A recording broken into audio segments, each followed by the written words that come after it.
Hey, good day and welcome to my podcast channel. I am Ravi, your relationship mentor and senior pastor, CGMI Water Resources District Headquarters of Izakba, Warri Environment. Today we are going to have a great time and the topic is self-actualization in marriage. That's a powerful one. Trust me. You want to call somebody to listen with you, you want to call your husband or call your wife to listen with you, and you will thank me later. Self-actualization in marriage. Personal development is your responsibility. You have to drive yourself to become the best version of you. Before you get married, strive to be the best you can be. Don't just sit down and wait for someone, to hang all your liabilities and deficiencies on. No. Work on yourself. Attend trainings on personal development, attend seminars, and strive to improve. I think the sisters are trying to a large extent. Brothers, we need to wake up. Attend trainings, attend personal development meetings, read articles, learn the reading culture, work on yourself, improve on yourself. Because when you get married, marriage and its attendant responsibilities, they come and many people just get lost and never remember nor find time to develop themselves again. So now that you are young, you're not yet married, keep working on yourself, keep developing yourself, because marriage has made many people to lose their identity. Why, if I may ask? Abraham Maslow, a famous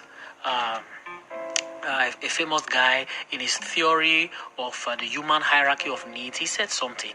He said humans have 5 levels of needs. According to him, level 1 needs are the basic needs of food and shelter. That's what every human being chases after, food and shelter. Level 2 needs safety, security. Then once you achieve level 1, you achieve level 2. Most human beings now move to level 3, which is the need for love and acceptance in the society. After that is achieved to a large extent, they move to level 4 need, which is self-esteem or self-worth. Then after self-esteem and self-worth, the level 5 is the highest need of all human beings, and that's the need called self-actualization. Abraham Maslow describes self-actualization as the realization or fulfillment of one's talents and potentials, becoming your best version, being able to express yourself and fulfilling your purpose in life. Many people have been married for years, but they are lost inside marriage. They can't remember or find themselves again. They used to know how to do this or they used to know how to do that, but not anymore. Why? Marriage happened to them.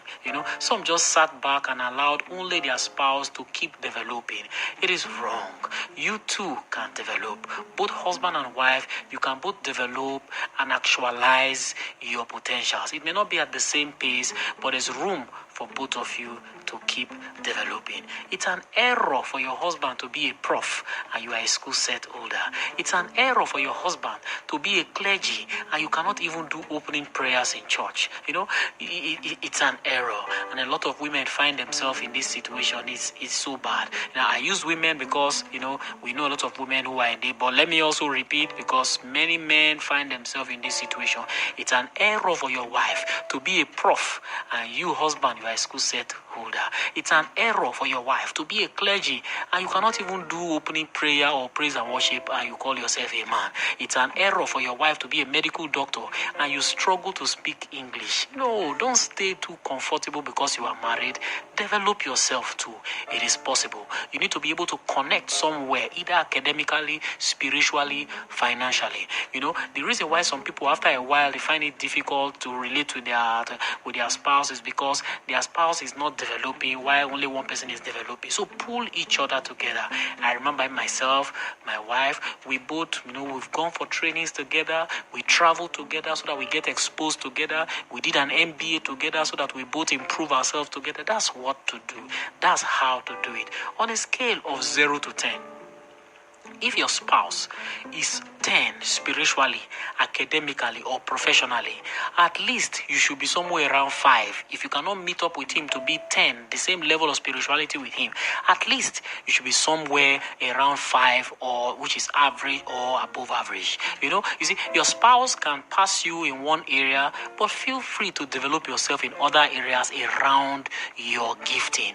If your husband or wife bamboozle you with engineering jargons, just enjoy it and celebrate him. Then you bamboozle him with prayers, or bamboozle him with medical terms, or with business jargons. That's the way to go. It is not a competition, but it is a complementation. He will love you the more. His friends and family will value you because you are an expert in your own field. You may not be an expert in his or her field, but you can be an expert in your own field. Too many people get treated like garbage in a marriage because they are never developing.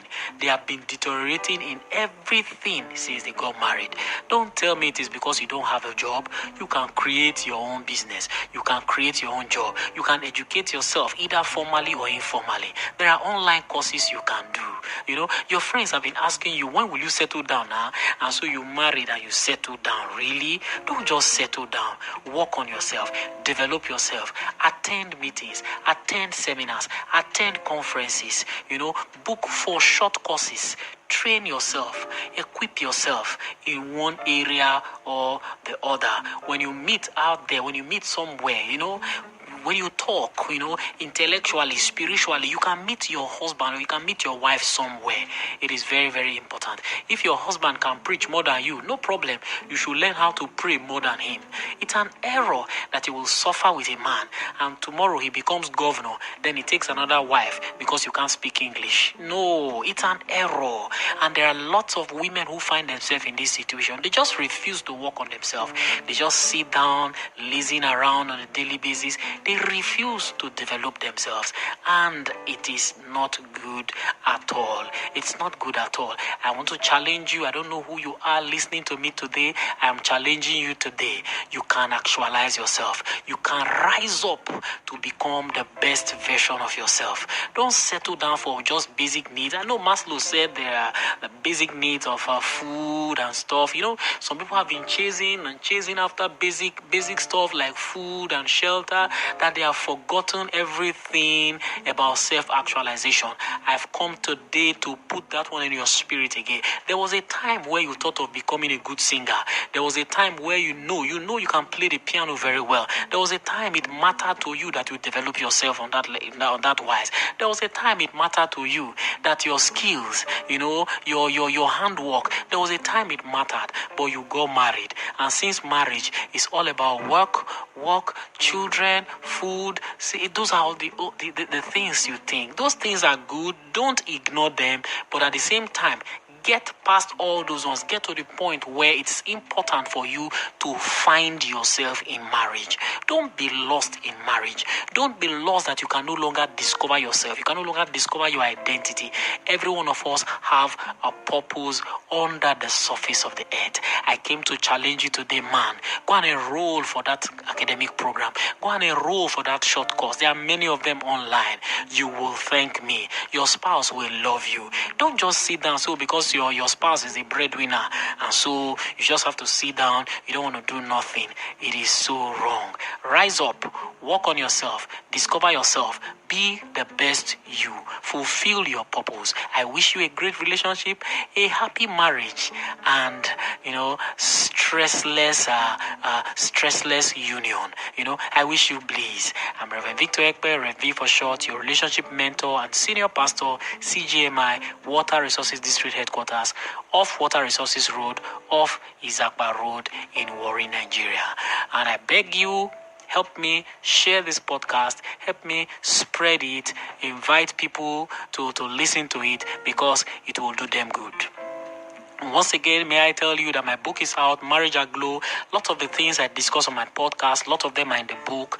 The book is very rich. It's been a blessing to lots of lives, and it will do you good. Thank you so much for listening to me. God bless you. Stay blessed. See you next week.